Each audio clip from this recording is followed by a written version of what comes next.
31 ડિસેમ્બરને લઈને સુરત પોલીસ હરકતમાં આવી છે। અલથાણ પોલીસે હોટલ પાનના ગલ્લા અને વાહન ચેકિંગ માટે ડ્રાઈવ ચલાવી હતી। બ્રેથ એનાલાઇઝર મશીન સાથે રાખીને પોલીસ દ્વારા ચેકિંગ હાથ ધરાયું। બ્રેથ એનાલાઇઝર મશીન દ્વારા પાનના ગલ્લા પર બેસેલા લોકોને પોલીસ દ્વારા ચેક કરવામાં આવ્યા।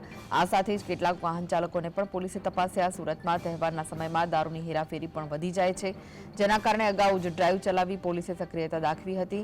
આ ડ્રાઈવ સતત ચાલશે અને જો કોઈ નશામાં ઝડપાશે તો કાર્યવાહી થશે।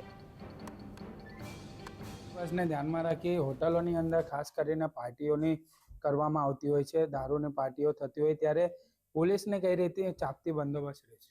અમે આપના માધ્યમથી તમામ હોટલ માલિકો છે અને હોટલના મેનેજરો છે એમને પણ મેસેજ આપવા માંગીએ છીએ કે આ પ્રકારના કસ્ટમરોને પ્લીઝ તમે હોટલોમાં એન્ટરટેન ના કરો।